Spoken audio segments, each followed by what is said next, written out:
The red smoke rises on a Tuesday night, and we are back to break down a disappointing outing in San Diego. We're going to look ahead to a tough tilt next weekend against Seattle. And to clean our sour palates, we are going to look at a great opening weekend for St. Louis City 2. Because after all, sports are supposed to be fun, and so are podcasts about sports. I am the Drogba of Dogtown, Tom Franklin, back from drop kicking some Murphys last week to run the ship here on Red Smoke Rising. And I am here with the temporarily relocated Ronaldo from Bethalto, Jeremy Clements. And before we get going, Jeremy, first of all, nice hair, and welcome to the Hair Club for Zombies. Second of all, great job last week running the show, running Red Smoke Rising. You and Eric and Chris did a great job. Hey, those guys made it easy for me. Just another day at in the studio, as they say. And look, we got a style and profile out here. Okay, that's what this is about. All right, wheeling and dealing, sons of guns. That's what we are. Midlife chic. Okay, that is what we are. And if Chris wasn't behind the curtains, he would be right there with us. And then we are also joined once again by the Chris Wood of Crestwood Forest, Jake Henry. And Jake, you also had some other things to do last week. Did you get your homework done? Yes, I did. It was, thank God, too. Yeah, I think you aced that test, didn't you? I did. Yeah, that was one of the easier ones. That's good. That's good. Well, I'm glad to hear it. Glad you took some time to focus on your teachings. And as Billy Jansen says, you better stock up on some Rogaine ASAP, Jake, because it'll catch up to you eventually like it did with me and Jeremy. Oh, Just boy. saying. Oh, yeah. boy. Something to look forward to. But, of course, we want to give a shout-out as well to the dog leash of the Metro East, Chris Gebhardt, monitoring things behind the scenes. He went back behind the curtain for this episode. And want to thank him as well as Eric Cole from the South End Supporters Podcast for filling in last week. And, of course, Eric has a new episode of the South End Supporters Podcast out today. So you can find that wherever you get your podcasts from. And speaking of which, that is where you can find us, Red Smoke Rising, wherever you get your podcasts from. If you are on Apple or Spotify, feel free to leave us a review, drop a comment, let us know how you think the podcast is going. It helps the algorithm and it helps us figure out what we're doing on this show. And then also we are streaming live Tuesday nights on the Red Smoke Rising X, as well as the STL Soccer News channel on YouTube, which I think a lot of you are on right now. So we welcome each and every one of you. And of course, we want to give a special shout out, of course, as always, to our supporter and partner on this show, Pat Connolly Tavern, located in beautiful Dogtown at the corner of Oakland and Tam. It is a St. Louis institution since 1942. And of course, it was good to see the handful of you that were out Sunday night for the first Soccer Zombie away watch along. Of course, it was 8:15 on a Sunday night, so it was me, Aaron Leak, his wife, and Michael Miller from all the way up from Honduras, one of my longtime supporters. So, but feel free to join us anytime there is a St. Louis City away game. Of course, it's a great place to grab a bite to eat or get something cold to drink if you're at Forest Park or the zoo. Pat Connolly Tavern, a proud supporter and partner of the Red Smoke Rising podcast. So we now get to start off with something a little different. So you're expecting us to jump right into a disappointing Sunday night in San Diego. Not so fast, my friends. We are eating our gooey butter cake dessert first before we eat our San Diego fish tacos, okay? So City 2 was the first game this weekend. So if we're going chronologically, we need to address them first. And Jake, what an opener it was. 4-0 romp over those blue guys from Kansas. Oh, I loved it. I mean, anytime you get a chance to beat up on Kansas is a great way to spend your Saturday. And any form of Kansas, whether it's the Swope Park Rangers or the formerly known as Children's Mercy Park Rangers, I guess. But we also got to learn a little bit about City 2. We got to learn how they're going to form and how they're going to try to mimic the main roster. And we also got to learn about some youngsters that we've heard a lot about over the years in the academy that are getting their chance to shine on a roster that has really gone through a lot of changes this offseason. So let's go ahead and jump right into this. I was there along with Chris Gebhardt, Aaron Leak, and David Simpson of STL Pickup Soccer. There was probably about 1,000 of us in the stands. It wasn't a big turnout. It was a little rainy, so I can understand why people stayed away. Yes, Aaron Ed, I see you in the chat. You went to the wrong match because Aaron Ed went all the way to San Diego. Yeah, that was a rough trip, but San Diego's nice at least. But it was nice to be in Energizer Park Saturday afternoon, which ended up being an evening for a reason we'll get to in a little bit. But City 2 came out in a 3-4-3. So instead of having 2 10s behind the striker like Yoann Damet has it on the main roster, David Critchley has 2 wingers on the either side of striker, which is, I can see Jeremy, maybe Damet experimenting with that at times. Instead of having the 10s underneath the striker, having wingers, especially if you're going to be doing this type of a pressing style that we have. Yeah, I mean, I think that was first of all, the most interesting thing to see is would Critchley change his style? I think we saw him employ somewhat of a 4-3-3 at times last year during his stint as the caretaker and then interim boss for the first squad. So it was nice to see him kind of do something a little bit familiar, and man, did they look good.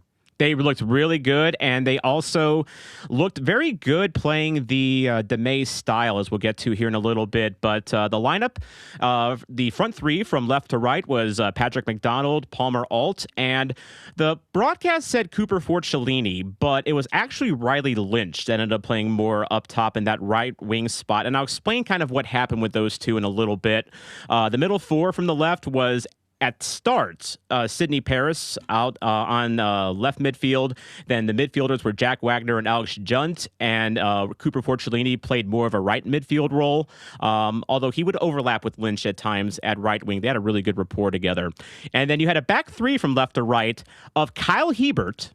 Yes, that Kyle Hebert, Zach Lillington, and Owen Jorgensen, who unfortunately had a night to forget.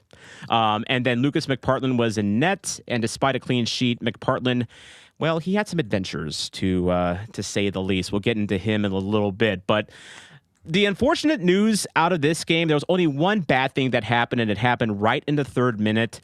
Jorgensen, playing right center back, got tangled up with a Kansas 2 attacker, and he ended up falling to the ground. And I guess bracing himself, he ended up suffering a compound fracture on his wrist. And we learned this from Matt Baker, who was at the game and actually spoke to Owen's family in the concourse about that. So the game was delayed about a half hour because EMS had to take Jorgensen to Children's Hospital, literally because Jorgensen's 17, so he can go to Children's Hospital. But because the EMS was away from the field, they couldn't play. Because you have to have EMS on site in case someone else gets injured. So that kind of led to a long delay. And Jake, Jorgensen going down was kind of depressing because he was someone that I think City has a lot of hopes for. For sure. Youth national team experience from Gallagher, highly touted. All the good things you'd expect out of a rising prospect. And I also want to say I'm sending thoughts to him as well. Tough injury, and hoping he can come back stronger. Absolutely. And of course, tough for his family that was there to watch him in his first Next Pro game. I believe this was his Next Pro debut, if I'm not mistaken. Yeah, it was. So it was very tough. But what ended up happening from there, they resumed play about a half hour later. They just restarted the clock from where the injury happened. And what ended up happening was Sidney Paris, who was playing left midfield, went to left center back. By the way, Paris's mom and older sister were there, and they were actually sitting right behind us. And they were very sweet people. They were so happy to see him, playing back on U.S. turf after playing in Spain last year. But Kyle Hebert ended up moving from left center back to right center back. Zach Lillington stayed at central center back. He's very tall. by the way, 6'4", and like he looked like Shaq out there compared to Hebert and especially Paris, because Paris is only like 5'9", 5'10". He's maybe 160 pounds soaking wet. But then Evan Carlock subbed in to play left midfield, and he had a night to remember himself. So we'll get to him. Really good chances early on. 9th minute, Alex Junt made a good run up the midfield. He found Carlock on the left side, fed it to Alt, but the goalie made a good stop. Interestingly, Jake, is the left side Carlock's natural side? Because when he made that play, and then when he scored a minute later, it was off his right foot. I actually am not sure about that. We're all learning. Yeah. I'm really not sure, but I did think Carlock had a hell of a game. Like he just came in from a tough situation and just absolutely ran with it. Really impressed by him. Yeah, he had a really impressive game, and ended up in the 10th minute. Kyle Hebert progressed the ball. You heard that right. Kyle Hebert progressed the ball. And he made a really good pass to Riley Lynch, who ended up crossing it into the box. Junt just missed on the volley.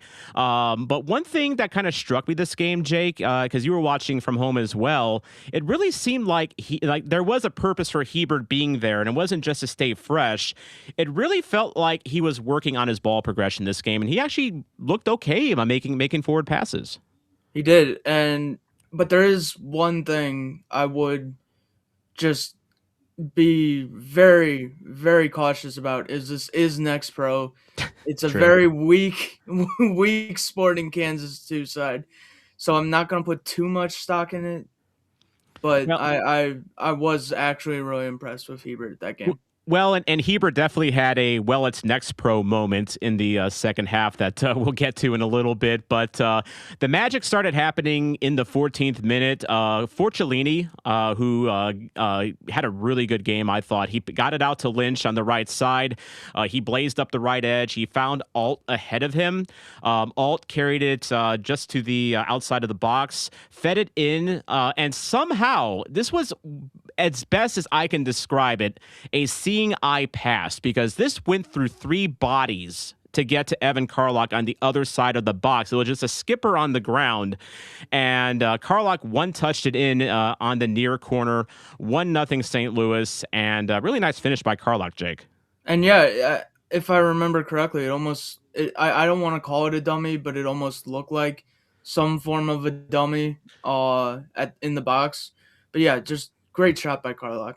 I think there was, it went through 2 Kansas defenders, but then there was a St. Louis body in the box, and I think it was McDonald who was making a lot of breaks into the box, and he looked dangerous throughout. But yeah, this was and what struck me, and this is awesome. So, as we're celebrating the goal and we're chanting STL, Carlock, who, again, keep in mind, these are kids that are playing their first ever experience in an environment like Energizer Park in front of a captive audience like we were there, even though it was only about 1,000 of us. Ran over to the sideline and celebrated with his players, but then he was also pumping up the crowd, and he was really getting into the fan support, and they were just eating it up, and it was really just something kind of wholesome to see about these youngsters getting their first pro experience and getting their first chance to be in front of a crowd like that. Like Jeremy, you played a little soccer growing up. Do you remember ever playing in front of big crowds or hyping up the crowd or anything like that? No, unfortunately, when I played back in those days, Bethalto wasn't much of a soccer town. People really didn't show out for games. So, we in practice and stuff maybe. But the question I have for you guys, though, getting back to the game at hand, yeah, you get a tough injury, right? You see a young kid get hurt, have to leave, through an ambulance or taken out in an ambulance, as I understand it. Then, minutes later after the delay, you get that goal. How hard was it for the players, do you think, to get the crowd back into it after that? Well, being there, I will say that long delay did take a lot just out of the crowd. We hadn't even gotten really into the game. It was the first game of the year, and so we were just kind of settling down, and I was had my notes ready to take notes on all these, young players that I hadn't seen before. And then it's like, well, now we got a half hour to just kind of, well, I guess refill my Yeti and, focus on other things besides soccer. The players did have about 10 minutes to warm up before they resume play. And so like they resumed play in about the 3rd minute, and we're talking about really like the 9th or 10th minute before anything of substance happened out there. So I would probably say, Jake, that they probably had to work themselves back into game mode, right? Yeah, and I feel like no matter the sport, that's always the case when something like this happens. It did look like just it looked like you were saying, it took them a minute. So, and that's to be expected, but I'm really happy with how they bounced back from that. Oh, definitely, because it was a tough moment to see. I mean, again, Jorgensen's someone that's probably been playing a lot alongside a lot of these youngsters, that are playing, with him, and so you never want to see one of your teammates go down like that. So there was definitely that on their minds as well. But after the goal, I really started noticing how solid on the ball Forcellini was. In fact, if you had to ask me who my player of the first half was, it probably would be Forcellini. And I noticed that he was kind of, I mentioned earlier him and Lynch kind of overlapped each other a little bit. Sometimes Forcellini would kind of. So basically, let me explain. So when St. Louis had the ball in their half of the field, Forcellini was a right midfielder. Basically, he played out wide on the right, didn't play high up. But then when we were on attack and when we were in Kansas's half, Forcellini would kind of go in. He would invert, and he would actually kind of go up the middle. And I think Jeremy, in the home opener, I noticed Santos was doing that from the left side, where like when we would be on the attack, Santos would sometimes invert a little bit and go inside. So that sounds like something that Damet wants to do with our wingbacks, is have them have that freedom to move inside. Yeah, and we'll probably see that more throughout the season. We'll get to the game in San Diego where we didn't really see much, but we'll definitely probably see some more trends throughout the season between City and City 2, because I think, we've heard Corey Ray talk about the importance of familiarity and pipelines within a system. So I think you're spot on there. Yeah. Say the word, Jeremy. Say the word. Say alignment. Yay! Take a drink, everyone. There, I literally just took a drink. For the benefit of our podcast listeners. 34th minute, and Aaron Leak is noting, I am not putting the proper Italian pronunciation of Forcellini, because that's how you say it. It is Forcellini. Even though I have 0% Italian, and I probably just offended any Italian heritage person listening in the chat right now. Sorry about that. But 34th minute, Alex Junt, who I thought had another solid game playing central midfield, he sends a long ball from midfield up to a streaking Jack Wagner. St. Louis native, by the way, played at Indiana University past few years. If his name sounds familiar, he was in City's academy for a bit, had a lot of hype. Now he's back. And Wagner, he collected the ball at the near the end line. So this was a long ball from midfield all the way up to basically the end line of the box. And Wagner does a good job to not just corral the ball, Jake, but he also does a good job of holding up. And then he found McDonald, who, again, McDonald just finds this space in the box. And this became apparent at this point that he's just really good at getting into good spots in the box, and he just buried it. Really good play, good ball by Junt, good hold up by Wagner, good finish by McDonald. Absolutely. And Junt is another player who I'd keep an eye on, because I believe he was in camp with the first team this preseason. So definitely somebody they see something in, and definitely somebody we should see something in as well. Well, Jeremy, I can confirm that I have offended your girlfriend in the chat, but I do want to compliment her on a great haircut, by the way, for you. So there, I think that's called making peace. But St. Louis really dominated the first half. It was really all St. Louis, and it could have easily been 3-0, 4-0. And one thing I really noticed, Jake, as the game went on, was we were really doing that kind of Damet pressing style where even though, we wouldn't have possession, even though we did try to control the game and try to control the flow of the game, Jake, there was still a lot of high pressing going on and really trying to disrupt Kansas on the back line. It was a thing of beauty. I loved every second of that game, except for the unfortunate injury. But outside of that, I loved every second of it. Yeah, it was great to watch. Of course, one thing to note as well, Sporting Kansas 2 is not very good. And if anyone was betting on Bet365 like Aaron and I were, because you can bet on Next Pro. Thank you, Jake, for that tip, by the way. I'm pretty sure I was the only one that lost those bets. Wait, did you bet on Kansas? No, I just bet on like the result, like the actual score. Okay. By the way, bet responsibly, guys. We don't endorse betting, but discerning adults. But yeah, you can bet on Next Pro on Bet365. Bet against Sporting KC 2 and bet the over every time. Just saying. 53rd minute. We talked about Kyle Hiebert doing Haley's Comet-like things, progressing the ball. How about a Kyle Hiebert goal? And what an absolute banger it was too. It was, and I feel, how does Kyle Hiebert score a goal in a professional soccer match? I feel I have to explain this. So it was off a corner kick, and ball goes into the mixer. Ball ends up going out the box.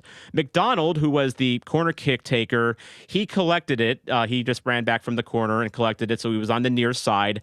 He sends the ball back into the box, kind of bounces around in the mixer again. Forcellini gets it somehow, and he finds Hiebert, who was still playing up because he was, there to receive the ball on the corner kick. He hadn't had a chance to run back yet. Hiebert is just wide open in space to the left side, basically where Mackay Joyner lived, in the last couple of years at City 2, and he roofed it. And it was a thing of beauty, as you said, Jake, and it was at this point, Jake, that I felt anything was possible on this day. Absolutely. It really was. Go to City 2 games, people. It magic happens, I'm telling you.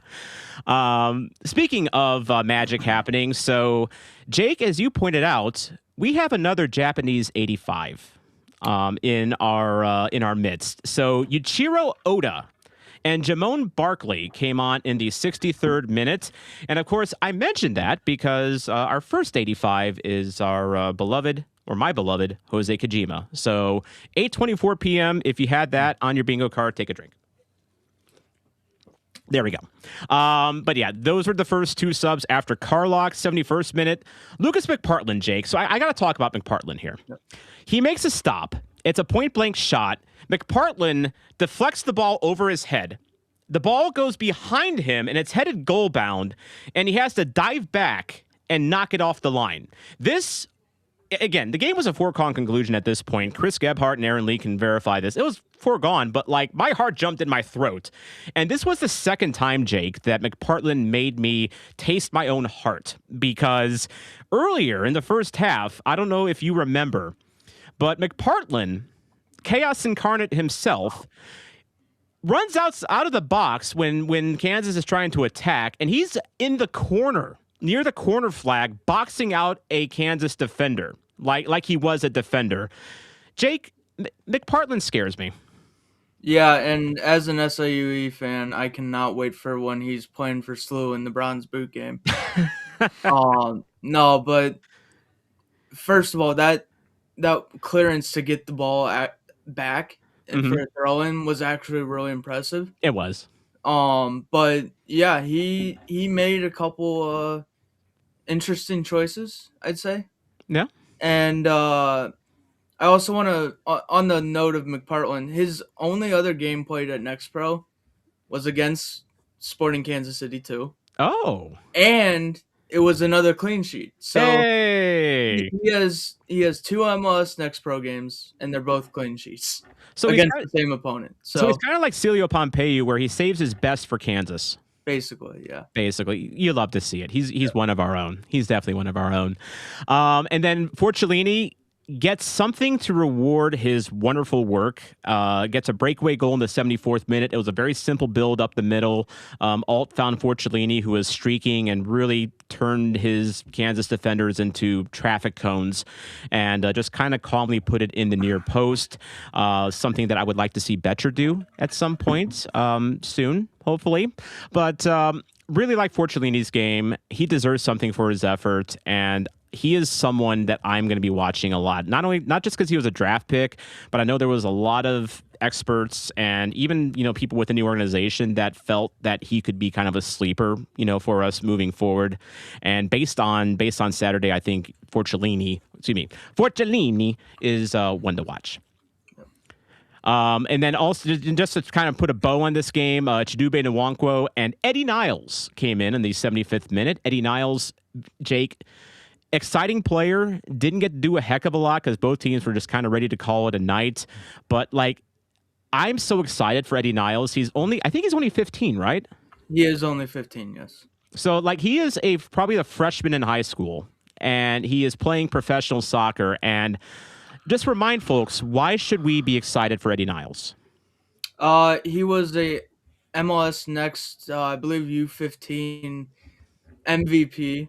And he's just a really exciting player. I believe he put up a lot of goals, a lot of assists that season, hence why he is or was the MVP.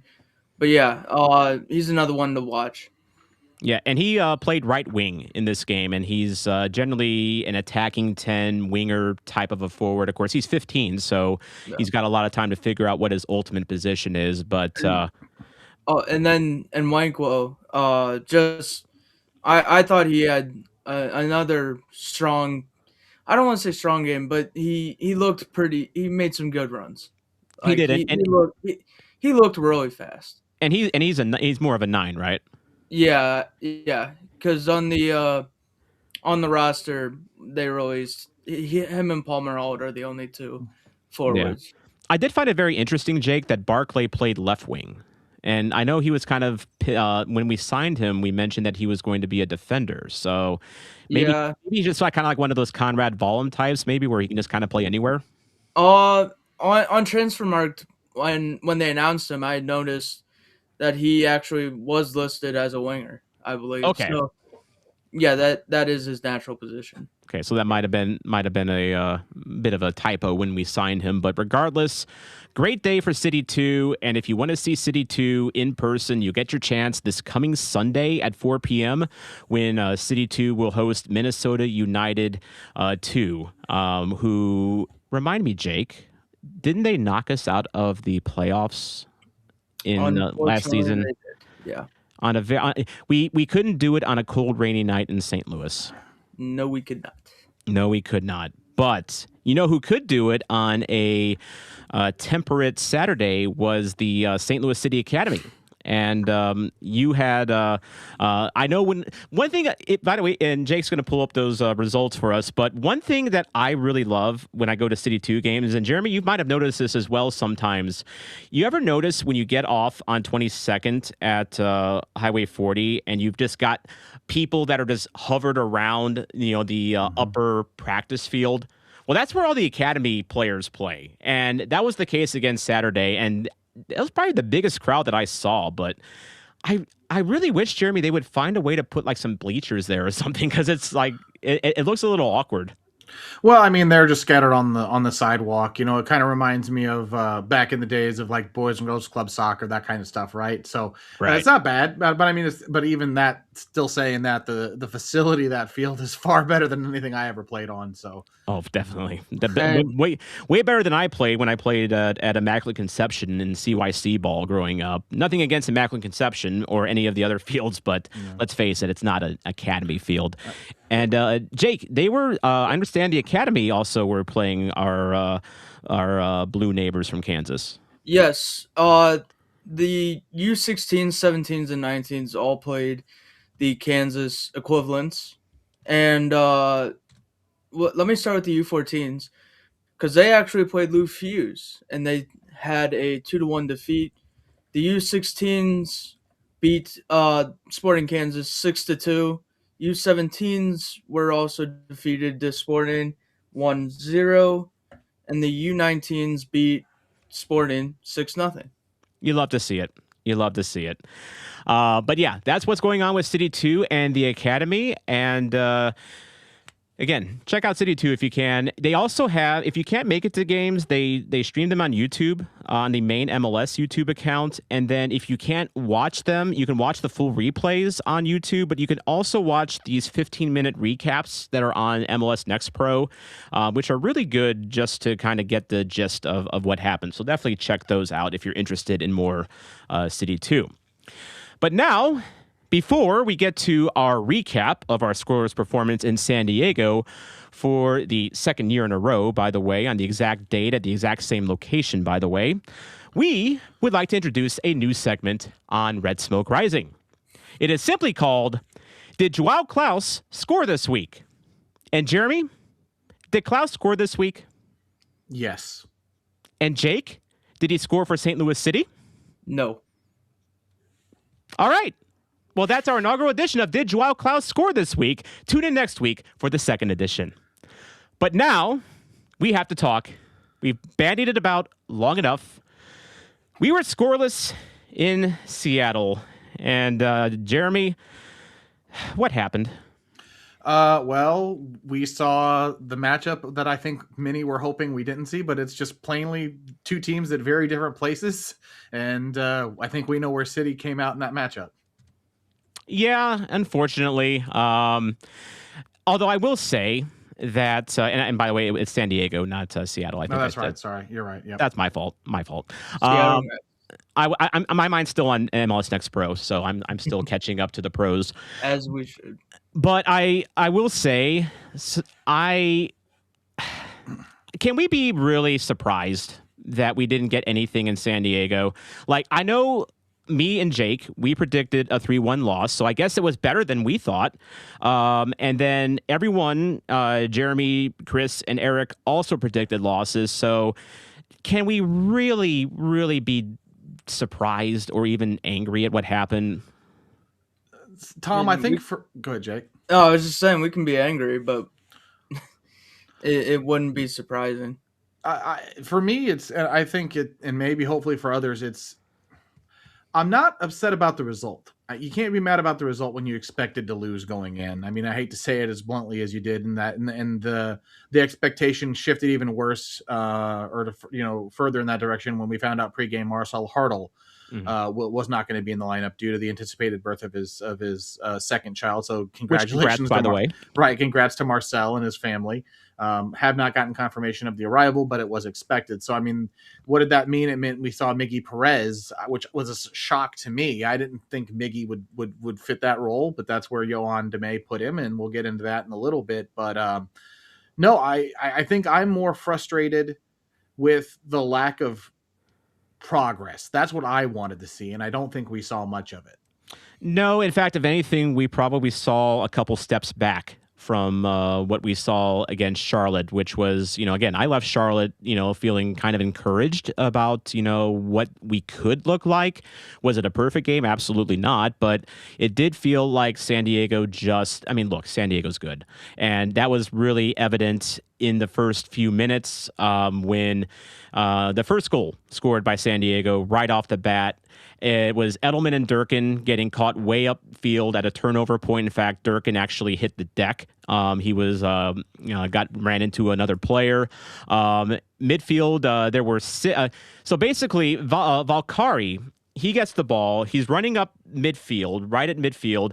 There are basically 6 gold kits that are behind Valkyrie. So you basically have what is essentially a 5-on-4 for San Diego going the other way.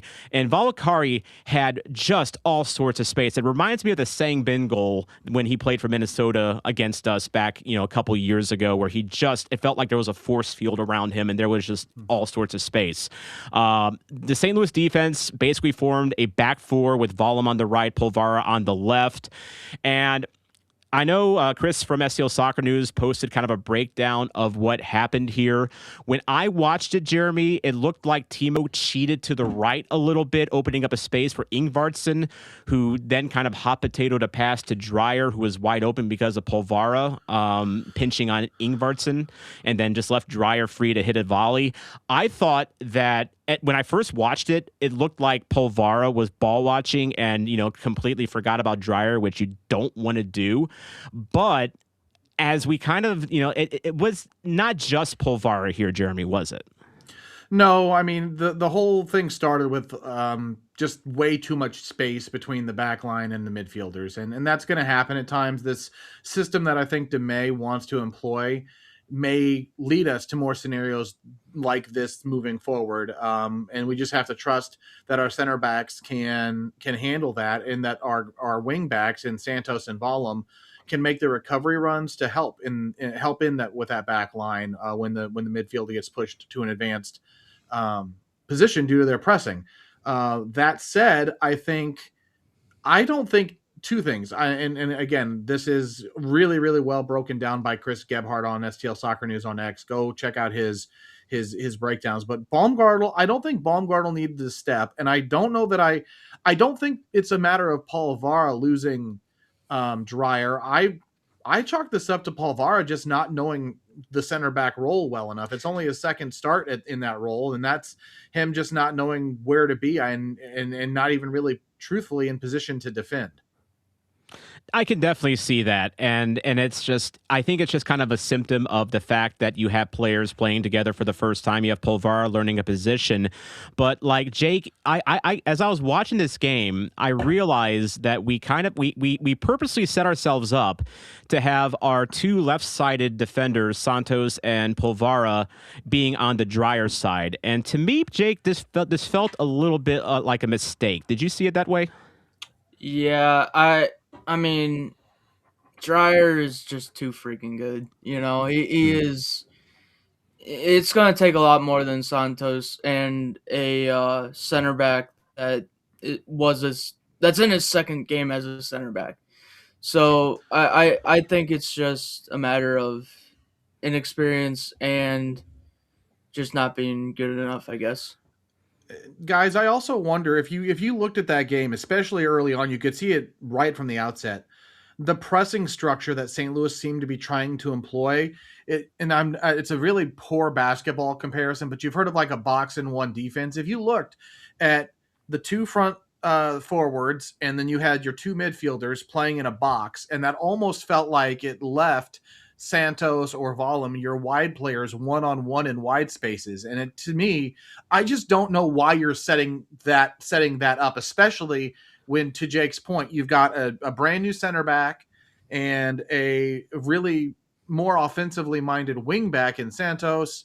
It just doesn't make sense when you know what San Diego is going to try to do through the guy that comes as advertised in Anders Dreyer. And especially if you're going to be playing your center mid so far up the pitch, on press, like, we saw all throughout preseason, Daniel Edelman would be up in, the defender's grill, in their, back third. Durkin's someone that also has famously loved to play far up the field as well. And this was a case where neither one of them were back there to, to help, shore up those gaps. And so I just wonder again if this is just like, okay, it's the second game. San Diego's good. We're still learning things. We're still learning, each other's secondhand.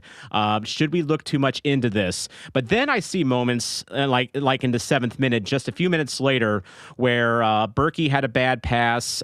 San Diego getting the ball in a turnover. Ingvartsen getting it outside the box, feeding Dreyer to his right, almost a carbon copy of the goal where it ended up being Dreyer out alone, Polvara maybe doing a little bit of ball watching, but then Dreyer skied it. He ended up, firing it right over the net. Probably should have been 2-0 there, honestly, if Dreyer was a little more clinical on that. And Timo also, getting beat as well. So it just you have to wonder if this is just part of the growing pains and the growing process with this team. And there will be days like this, I think. There will be days like this. But I want to ask you guys a question. Think about how Polvara and Timo have played, and really all of our defenders have played. Is it fair to say, guys, that through our first 2 games, Jaziel Orozco has been our best center back? Is that a fair statement? Yeah. You can make a case for it. I don't. I think the first game, nobody on the back line really looked bad. But if you're gonna pull one out and say he did his job better than others, it's Hazi, because of the way he took Zaha out of that game. And I don't even remember as much, but did they really even challenge him on that other side in the San Diego game? Because it felt like it was mostly through Dreyer. No, because, I mean, yeah, as you said, San Diego's offense lives and breathes through Dreyer, basically, but they were, Valkyrie and Ingvartsen were also doing a lot of work up the middle as well, but not necessarily on Orozco's side. So you could say, that, you really can't single out, him again in the San Diego game, and that's fair. But again, it's one of those things, guys, where you don't usually notice center backs unless they're doing bad. And so, unfortunately, we're noticing Timo and we're noticing Polvara. But again, it's San Diego. They're good. Berkey making some big stops in the, not too long after that. And I have a counter argument for this question. Do either of you want to use this game as an argument for the value that Roman Berkey still brings this team? Because he did come up big a few times. Or does it? Or do you think it really doesn't matter how good your goalie is if we are still going to get beat? Pretty soundly. What I mean, because again, there's a lot of talk about how Berkey's a DP, he's getting older, and so it's like, yeah, he had a big game, but in the grand scheme of things, if we're losing 2-0 or 4-0, does it really matter?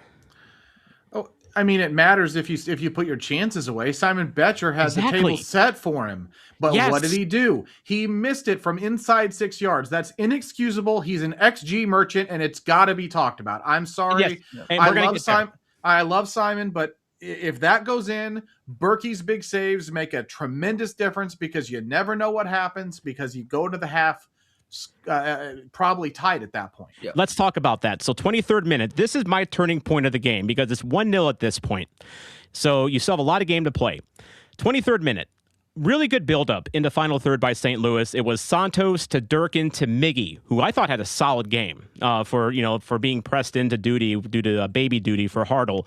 Miggy found Becher on the doorstep. We all saw it. We all cringe about it.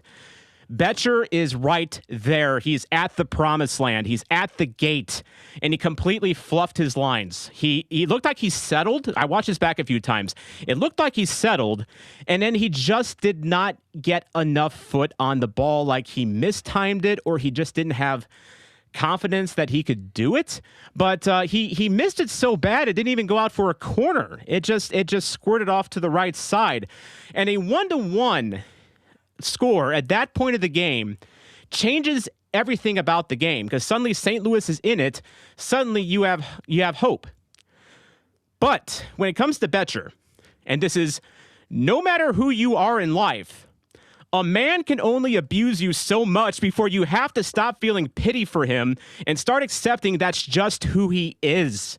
And guys, I'm getting worried that Becher just has the yips at this point. And it was the week of his extension as well.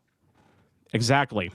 And that's I mean, look, I think Becher as a second striker, or as a depth striker, you could do a lot worse. Yeah.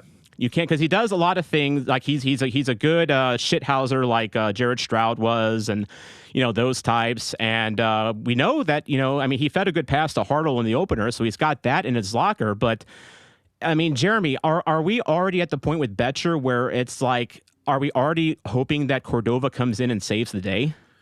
I mean, I don't know if you have any more faith that he can either. He's never been a prolific scorer, but we shipped a guy who's never been a prolific scorer off to LA, and he netted a brace at the weekend. So who knows what Cordova can bring? But I think at this point, you've got to start hoping goals come from somewhere. I'm going to give you another name that might get a shot at it. Seti Toychert. Yeah, and Seti, so I wanted to talk about him as well. So Seti comes on, later on, and he has not gotten a lot of game time this year, and partly because he's not fit. He is, the word is that wasn't quite 45 minutes fit for San Diego, but he almost gritted a goal in the 83rd minute. He kind of blew through everyone, almost got it past the goalie, but Kieran Sargent, who is no relation to Josh, by the way, it's different spelling of his last name, cleared it from the line.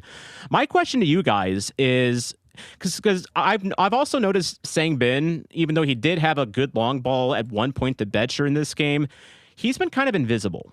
And I also kind of question his fit, especially if we're not going to be playing a 3-4-3 and playing Sang Bin as a winger. I wonder, guys, if and Jake, I'll go to you first. If Seti is 45 minutes ready against Seattle this weekend, do we see him in the starting lineup? Fitness, I mean, yeah, I would hope so. But can you risk another potential injury? I mean, like, he's really our only scoring potential right now, proven scoring potential, because what do we have in Cordova? What do we have in Becher? They're not proven. That's true. And not only that, but Cordova is, you're going to have to get him into game shape, because I don't know how much he's been playing at Young Boys. So, do we even see him on Saturday is my question. But yeah, I think that pretty much kind of covers, just the kind of general points of the game. I mean, again, second San Diego goal, Dreyer, all Dreyer. Polvara whiffed on an intercept. Dreyer blew by Durkin, who missed a couple chances to make a, saving tackle. Makes a cheeky inside the foot pass to Ingvartsen, tucks it in. I mean, we can we can go back and talk about, is Polvara ready?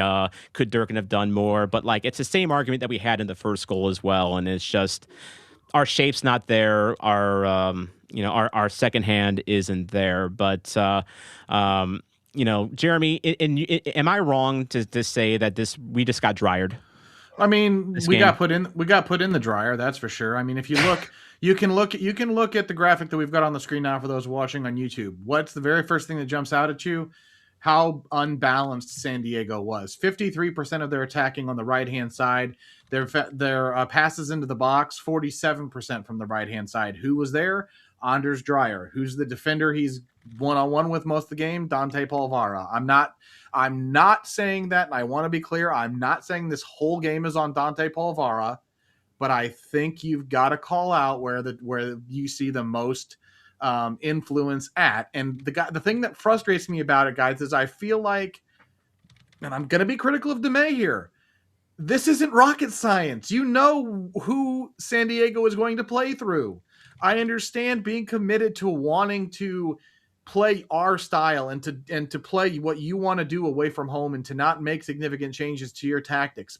But sometimes you gotta respect who you're playing just a little bit. And I just feel like something could have been done to limit what Dreyer was able to do. I think that something could have been a simple lineup change from the start. And this was, and admittedly, when we posted the starting 11 graphic, and we both, all three of us thought, if it ain't broke, don't fix it, from Charlotte, which, is I think that is not an unreasonable claim to make, because, a lot worked against Charlotte. But then I thought about it as we got closer to the game time, and, I thought about where Dreyer typically plays, and he plays as, as a right winger. That would mean that we would have, Polvara on that side, and we would have Santos on that side, who likes to play further up the field. But I would, my change, and Jake, you can back me up on this or not, I would have started Volum on the left side, because he's the stronger defender of the three of wingbacks we have, and then you put Totland on the right. Yeah, I 100% agree. And then you flip it so that Volum is the one that's kind of playing more back and covering for Polvara, because we know Orozco can play right back. I mean, he played that last year. So if your defensive form is a back four, like we saw with San Diego's counters, then you play Totland up the field, which is he's comfortable playing up there anyway. So that's the change I would have done is Volum left, Totland right, but then of course Totland got hurt. Mm-hmm. Yeah, and the other big thing we started to see in this game as it progressed, not only were they able to play on the right side effectively, San Diego was able to control where on the field we played. If you take a look at the next graphic we're going to show on our YouTube stream, you can really start to see the shape of the San Diego FC team, how far up the field they were. On the right side of that graphic is our defensive actions map, and the thing that really jumps out to me there is how low you can see the average line. The dotted line is that average height of defensive action. We're normally somewhere in the low to mid 40s in terms of that height. We were at 30, just over 39 meters. San Diego, for comparison, it's not pictured. They were at 53 meters. You can kind of see that faint blue line onto their map. That's how stark a difference and what this did to City. We were not able to get out enough and establish our own presence, guys. Jake, Tom, what do you see? I see domination on San Diego's part. Yeah, it is. This was just San Diego executing the game plan to a T, and they executed it against a team with a lot of new parts and a lot of unfamiliar parts. And I think that's just simply what happened. I mean, and again, as I said at the start of this whole segment, we can't really be surprised. I mean, I'm more surprised we didn't allow more than 2 goals. But again, maybe we should thank Berkey for that. So, but yeah, I'm seeing what you're seeing, Jeremy, in there. That's just San Diego fed it right, and I still maintain we should have been more prepared for that. I get the May wanting to have alignment and wanting to keep his shape. But there is an argument to be made for adaptability, Jeremy. Yeah, there is. And the other thing that I really want to call out in this, he's a guy that we talked about in the preview last week, and it's just a matter of time before San Diego sells him for what should be a crazy fee, is Manu Dua. Dua was really, really strong for San Diego defensively. While we didn't have much to show in terms of an offensive output for much of that game, Dua was consistently the one stopping any chances we had. He was in every tackle. He was starting the attack. You can see, again, the thickness of those lines on the left side in blue. That's the the quantity of passes that go between those points. So you can clearly see where they started and how they played out of the back and through the right and then ultimately forward. And someone just asked in the chat, do you think if Hartle was starting, it'd be a different game?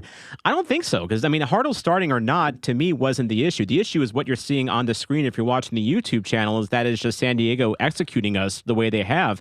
To say that Hartle could have saved us would have been damning of Miggy Perez. And Miggy Perez, I thought, had a pretty good game for what he was asked to do.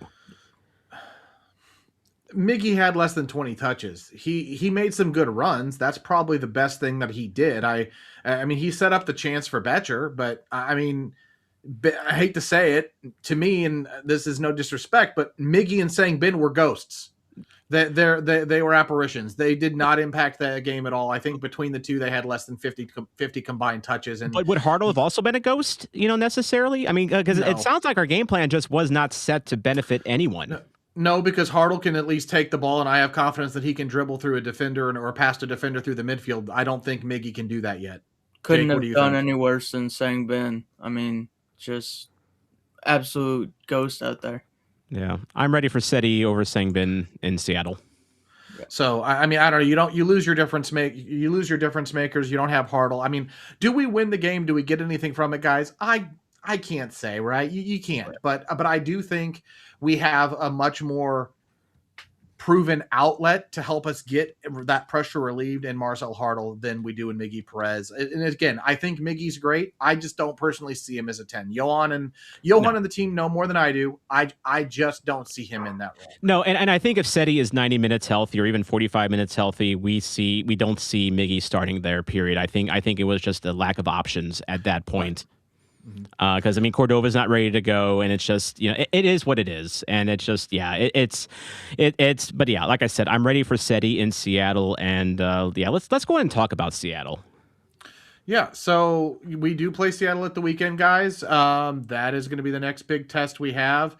So you can kind of see as we show on screen some of the stats. It's not a series that we've had a lot of luck in. Just one win over Seattle. It was the last time they were at Energizer Park. The 80 Leuven free kick from last year was the only goal in that affair.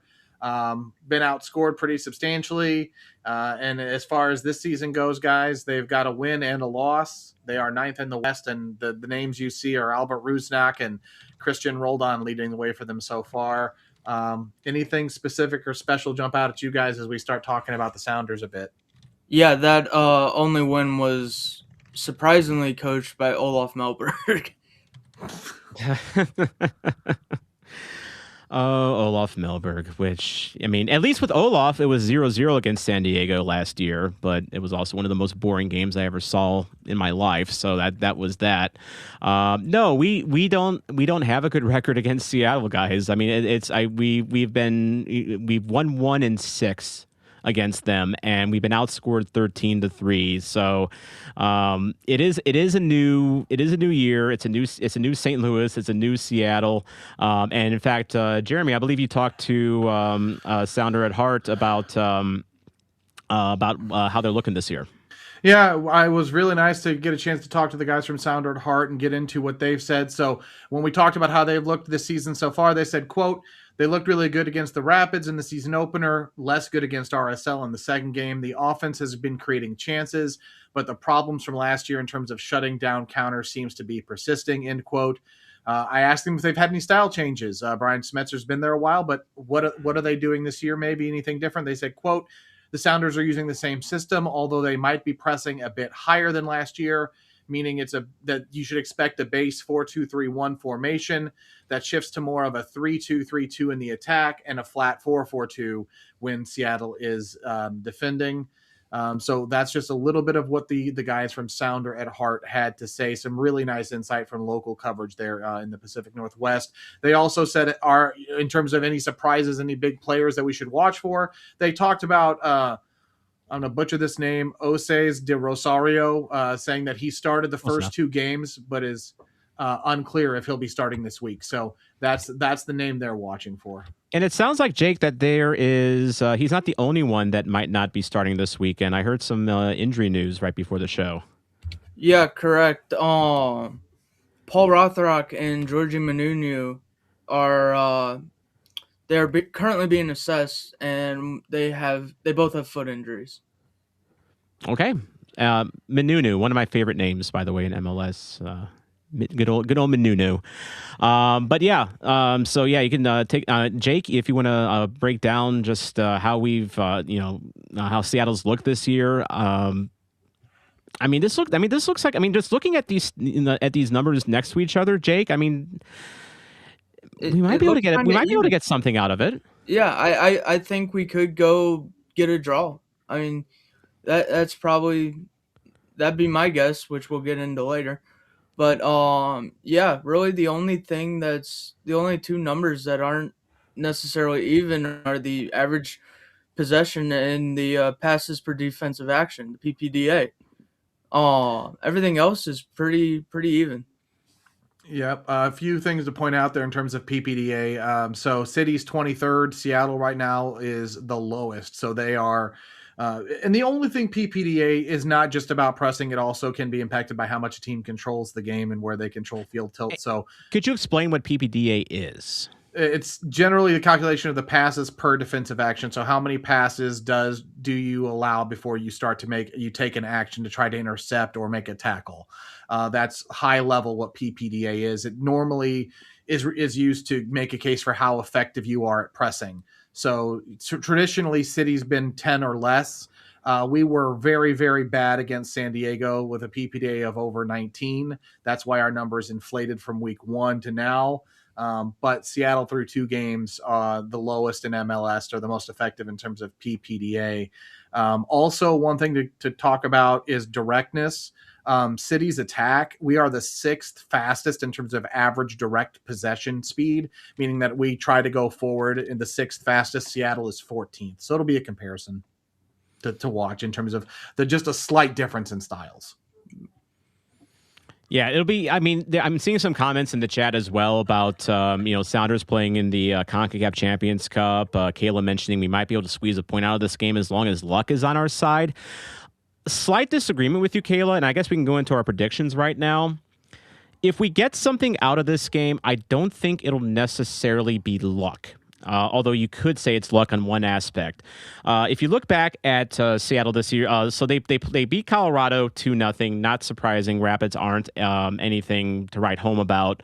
But then they go on the road and lose to Real Salt Lake, who kind of a middling team I feel this year. Like I don't have a big reason to be excited about Salt Lake this year any more than any other year, really.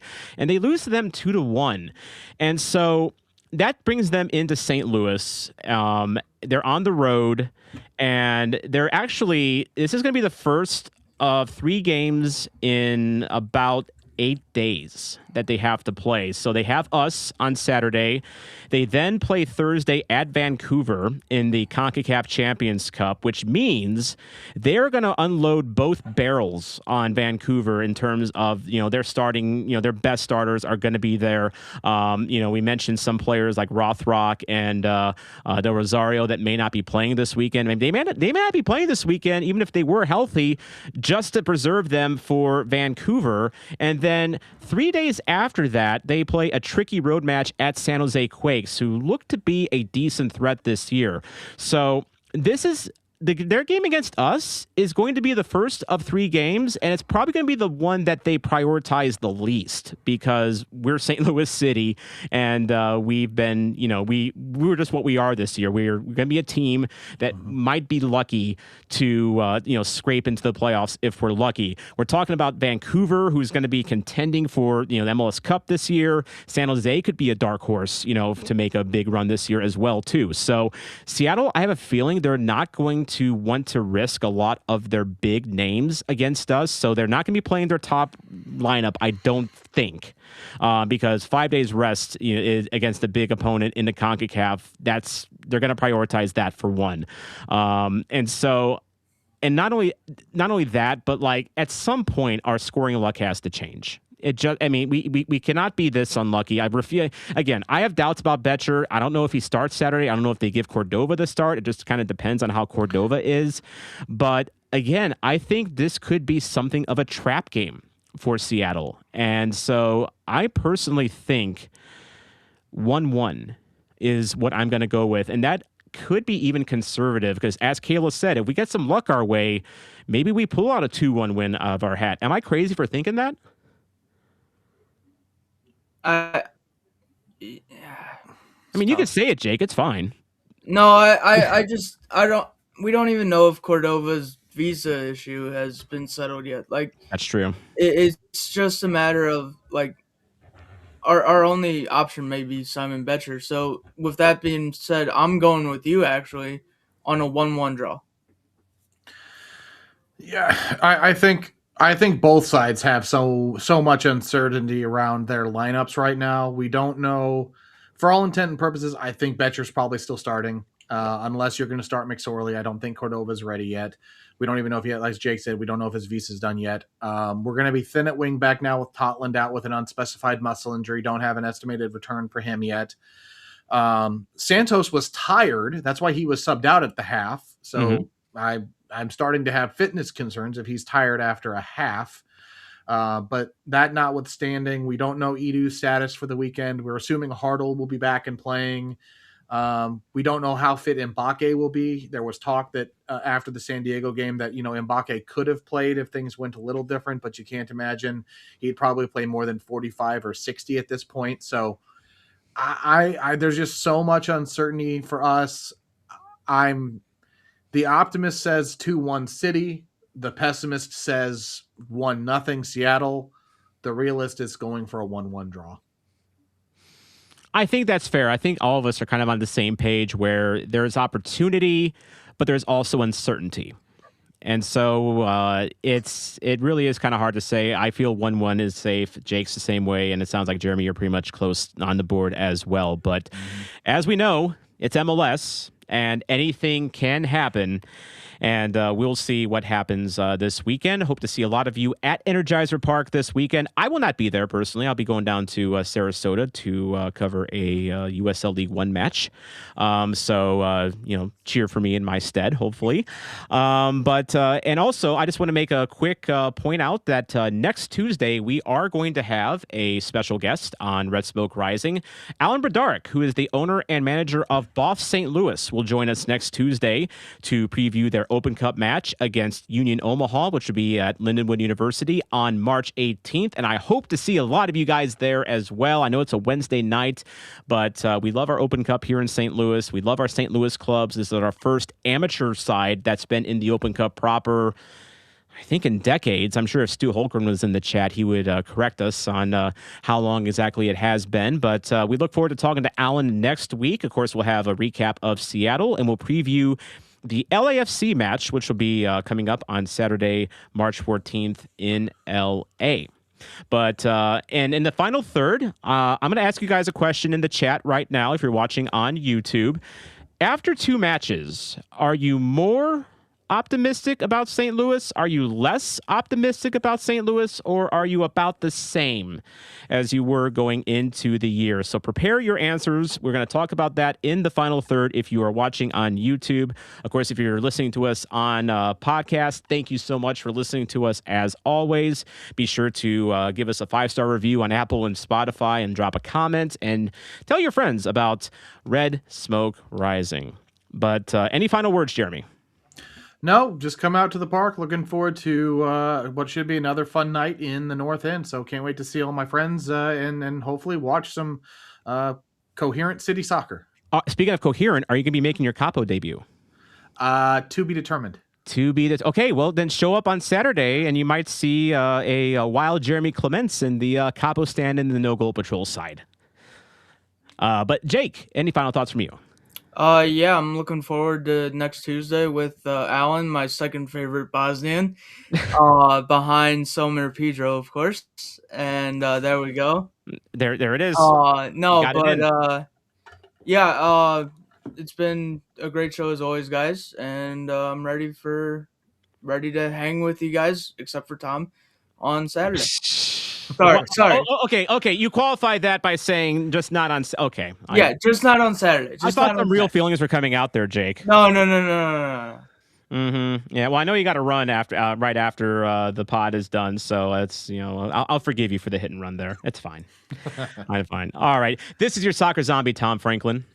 I'm your capo, Jeremy Clements, and I am Jake Henry. And this has been another edition of Red Smoke Rising. And remember, alignment.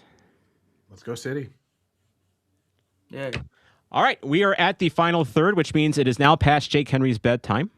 Yeah, so sorry, guys. You're going to pull a Stu Holgren on us and just peace out. Bye, guys. Thank you. See you, Jake. Thanks, Jake. See you guys. Have a good night. You too, guys. Yep. Enjoy the final third, chat. Bye. Yes. All righty. So, again, we asked the question at the end of the show. How are we feeling after the first 2 matches? Are you... Oh, by the way, Selmir Pedro has a birthday today. I'm sure he's listening all the way from Velez in Bosnia. I think that's where he's still playing. If Jake was here, he would tell us. But yeah, so we asked you at the end of the show, was this about what you expected from St. Louis in the first 2 games? Are you less encouraged or are you more encouraged? And Jeremy, how would you answer that? Honestly, this is probably about where I expect it to be. So just without rambling too long, new coach, new system, a roster that's a work in progress, and the start to the season being among the most difficult in the league in terms of who we're playing and the travel, probably about where I thought we'd be. Yeah, I mean, we have a point. And honestly, if you had told me after the first 2 games against a tough Charlotte team and a even tougher San Diego team that we would have a point out of it, I would not be upset about that. I feel that I'm with you, Jeremy, and some of our chat. I feel this is kind of more or less what I was expecting. I know there would be growing pains. Look, when you sign a lifetime central midfielder to play center back, for his first regular center back duty of his life, and he's already in his mid-20s, yeah, there's going to be issues with Polvara playing center back. Yes, he's going to be ball watching at times. Yes, his positioning is not going to be perfect. He doesn't have the instincts, to be a, full-time center back yet. Now, obviously, they see something in him to where, he's got the size and, he's got, some, at least as a central midfielder, he shows, the ability to progress the ball and, has, good footwork. But yeah, it's just not ideal at this point. And honestly, I wonder, Jeremy, like, again, we have Falou fall and we have Mbake fall waiting in the wings. Just basically, we're waiting on Falou to get healthy and Mbake to get fit. Like, is it fair to really pick on Polvara at this point because he is being forced into such a pivotal role early on? Well, I mean, so let's have the conversation. Would you rather? I'm going to give you this question. Would you rather start a guy who's learned? All right, so we're going to throw this. Would you rather start a guy who's got to go out and learn the position? Would you rather start a guy who can maybe at most play 45 minutes in a system he's still learning? Or would you rather start Josh Yarrow? Those are your options. Like, what are you taking at that point? And for me, you're probably going with the guy that's been in camp the longest, who has the most fitness of the group, and probably rate higher than the others, and that's Dante Polvara. But Tom, the question is to you: who do you take in that? If those are your three options, I guess you can throw in McNaughton if you want. I mean, look, first of all, I got to say I'm proud of you and I'm proud of Jake and I'm proud of me for not making any Josh Yarrow references until the final third this episode. I did see some Josh Yarrow slander in the chat earlier, so that doesn't count. But, I guess it just really depends. What do you want to accomplish this season? Like, we're not going into the season, we got to make the playoffs hands down, like, in 2025. So this is going to be a growing year, I think. And so, to answer your question, would you rather start someone that has to learn the position, or would you rather start someone that, has experience playing the position? I mean, it just really kind of depends what do you want? I mean, and not only that, but what do you expect out of these first few games? Like, we broke this down, Jeremy, and you had the graphic. The first 5 games of the year are our toughest games all year, basically. Like, we are getting thrown from the frying pan into the fire. So do you want someone like Polvara to get this kind of trial by fire experience early on against tough opposition? Like, there's an argument to be made for that. Fet Lord Colton in the chat saying this is about what he expected this early in the season with the tough schedule and the new coach and the system. So, I mean, at this point, again, McNaughton's not been fit. And that's what he got ill, towards the end of training camp. And so he's not been full match fit either. So then, yeah, you're basically looking at having to start Kyle Hebert or Josh Yarrow at this point. And what do we get out of that at this point? That we don't get by letting Polvara get out there and taking his licks at this point against tough opposition. Like, you don't want it to be counterproductive for him, Jeremy. But like, to me, I think I'd rather see Polvara out there if that's our option.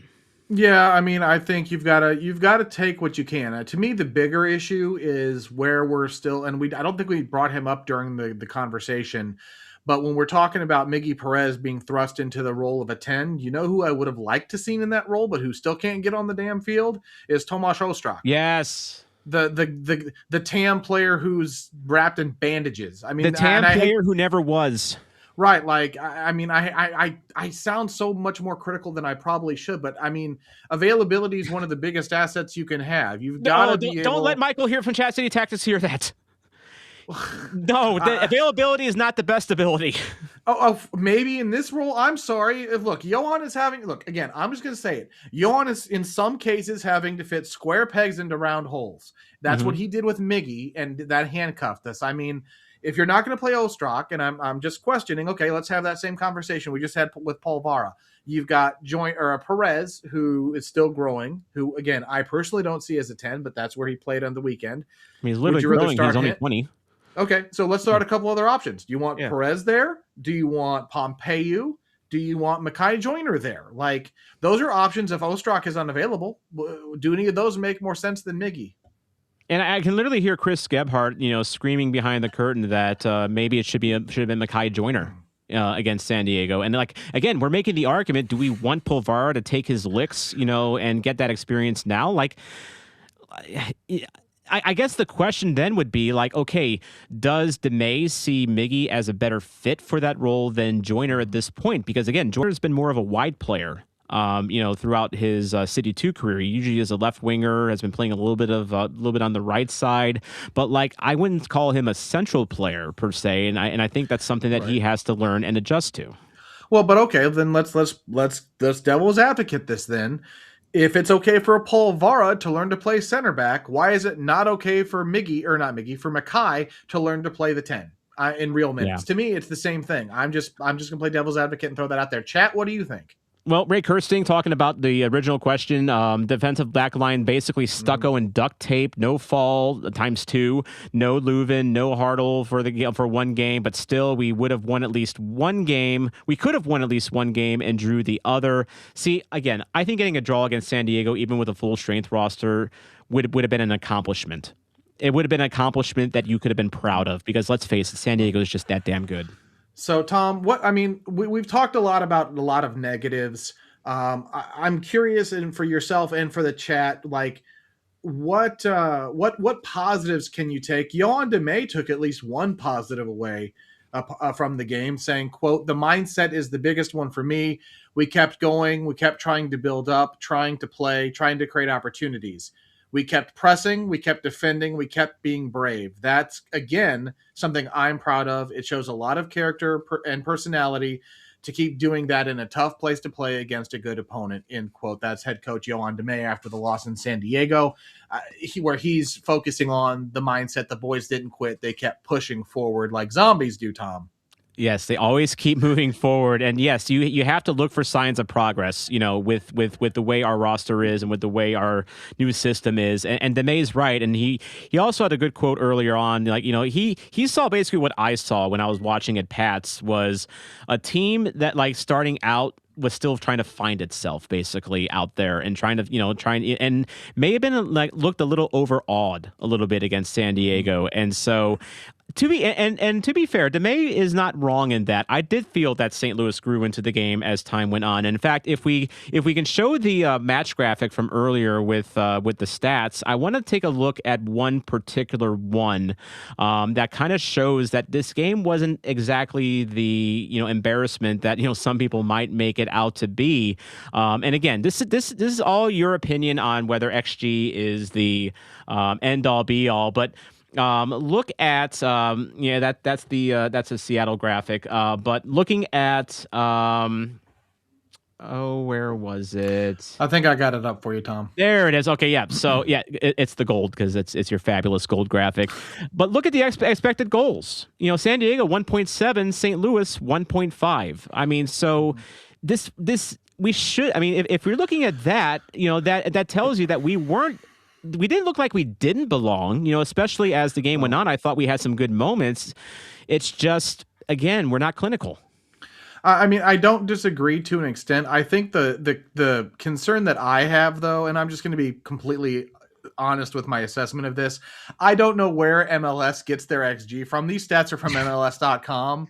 Yeah. If you look at a lot of other sites, the ASA had it as 0.86 to 0.41. So the MLS gives us a lot of credit, presumably a lot of it coming from Simon and Seti with their chances that were missed.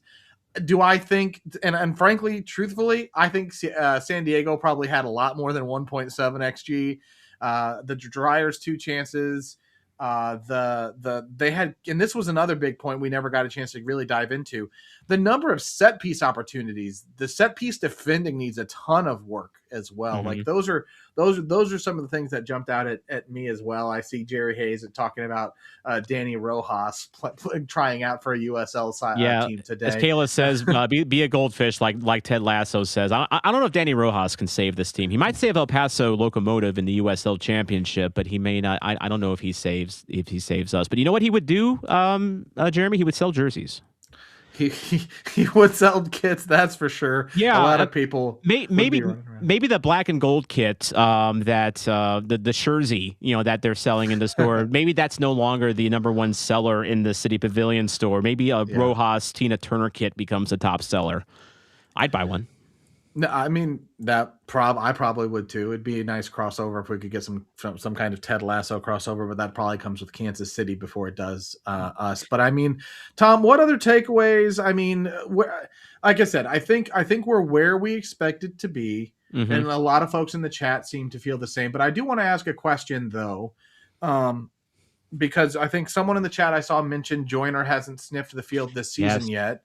Celio has really not played a lot of minutes either, and Seti has had some moments. But of those three, who would you be most excited to see get a substantial amount of minutes? Is it Seti, Celio, or Joyner? Joyner. Because Joyner is the future, and again, it all goes back to what do you want to accomplish this year? Do you want to have players grow into their role? Like again, you could even say McSorley. Do we want to see more McSorley? Like he has come on, but like. I mean, if you're looking just in terms of story, I mean, I'm looking at this year, Jeremy, as like, okay, where's the silver linings? Where's the individual stories? Where's the growth that we can see? From players like Falou Fall, someone like can Danny Edelman, take another step forward in his career after coming over from Red Bull? Can Becher stop having the yips? I'm starting to lose faith on that, honestly. But yeah, I mean, Joyner's someone that I want to see him. I just want to see him. Period. I want to see again. You set me up for the argument with Pulvara, and we're making the argument that Pulvara should be out there to get his experience, to take his licks, and learn from them against tough opposition. Why not Joyner? I mean, if you're talking about Miggy Perez getting 20 touches against a San Diego team, because we're just not too effective in the final third. Why not let Joyner have those 20 touches? I mean, can you look at Miggy Perez and can you look at Mekhi Joyner and tell me with a straight face that Miggy Perez has the higher upside of the two? I mean, let's face it, Mekhi Joyner is our starlet at this point, and so and players need to play. And I remember we had a question come up in the Chat City Tactics Discord. Where does Mekhi Joyner play first this year, City or City 2? And I think a lot of people are getting worried that Mekhi Joyner is going to have to get relegated to City 2 again to get some playing time this year. Now it's only game 2, so that's to be expected. But then that leads into a question I have for you, Jeremy. And this kind of goes back to a little bit of the City 2 talk earlier. We had David Critchley come out in a 3-4-3. Against Sporting KC 2, and it worked. It worked great. The wingers on both sides, especially Lynch on the right side, really were pressing forward, and they looked dangerous. And so I'm wondering, do we? And again, I know DeMay wants to be consistent going, starting out, but do we want to maybe consider if we have players like Sang Bin and Celio and Mekhi Joyner that are more adept at playing the wings, at what point do we start playing to their strengths and maybe go out in a 3-4-3? At what point, Jeremy? That is $1 million question.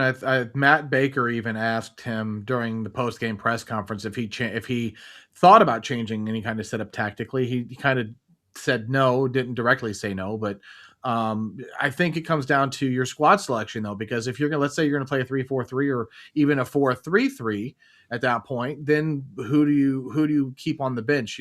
Tots is injured, so do you then see Kyle Hebert come back up because Kyle Hebert can play wing back? Or does Jaziel Orozco shift back out wide like he did to end the game in San Diego because of the injury to Totland? I think we're plenty deep at center back, but we're just so thin at the wing back position or even in a wide defenders.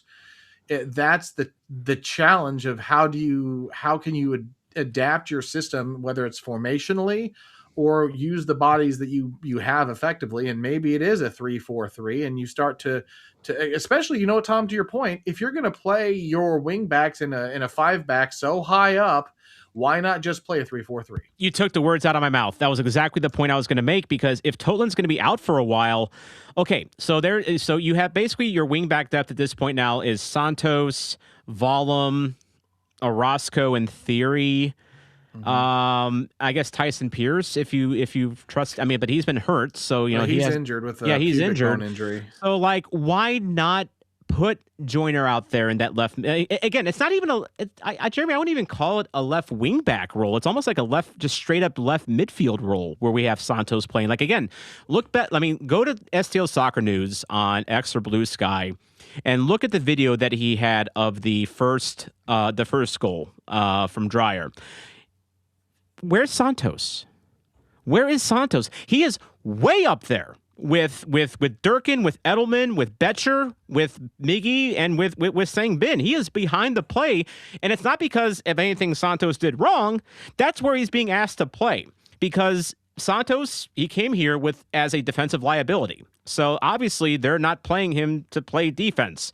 You don't play Joyner to play defense. So if you're going to be playing, if you're going to have Conrad Vollum on the right side being that wing back that goes back to defend, whenever the other team is countering or in possession in our final third, why not put Joyner out there on the left side? I know Joyner, the experiment with him at left wing back when Olaf was here didn't go very well, but it's very clear to me, Jeremy, that Damet uses his wing backs almost as midfielders more than even Olaf did.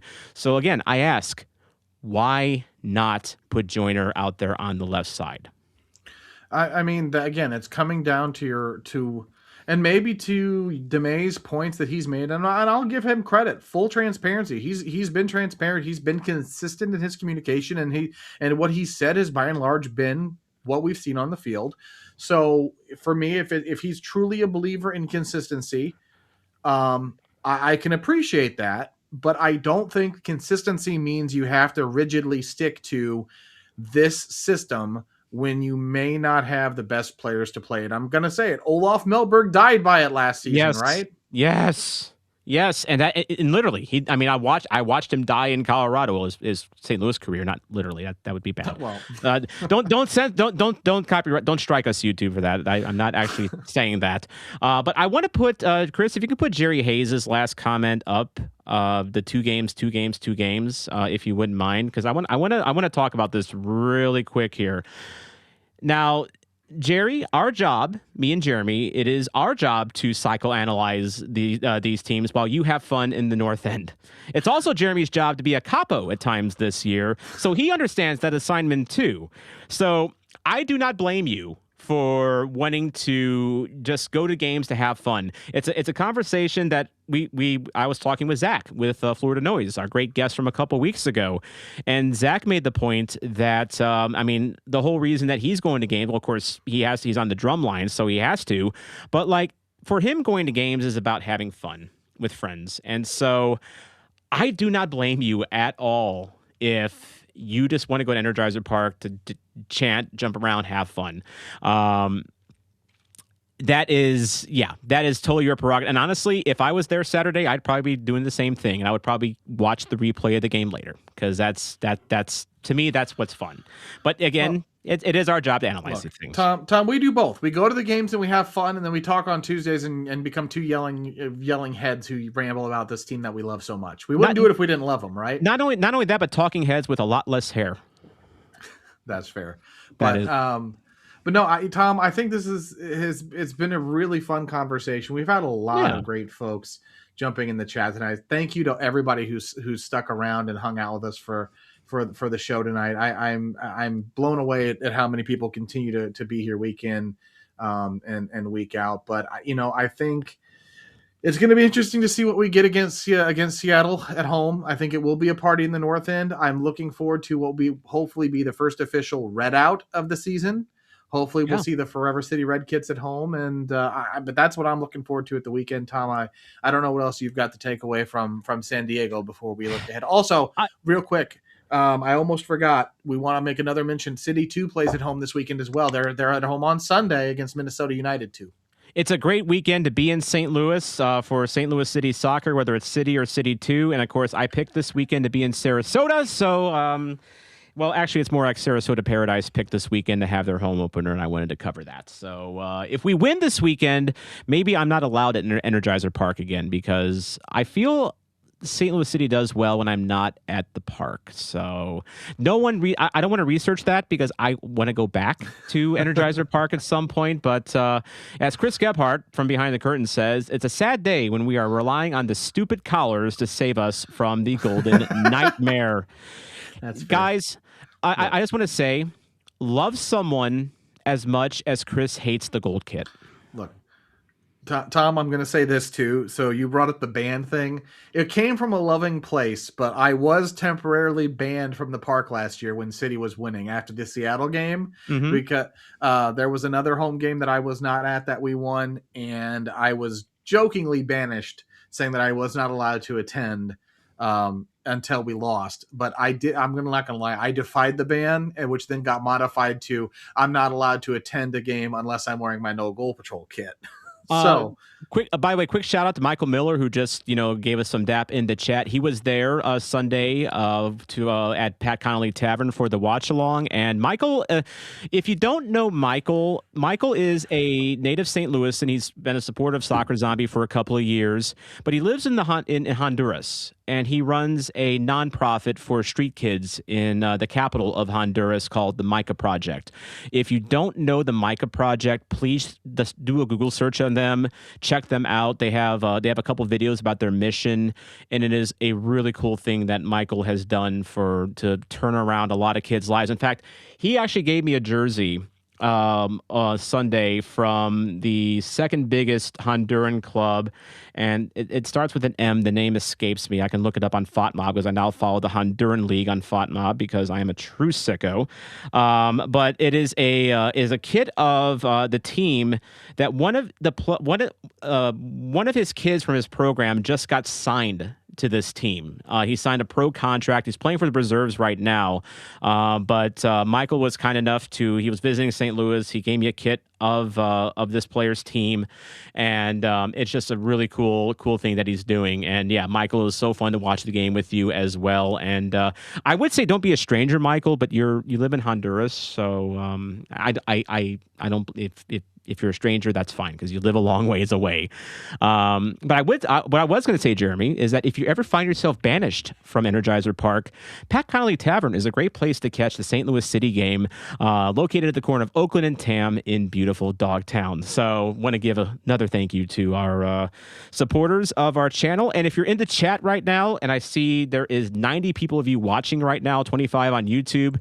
If you haven't liked and subscribed STL Soccer News on YouTube, please go ahead and do that so you stay informed on new videos and new episodes.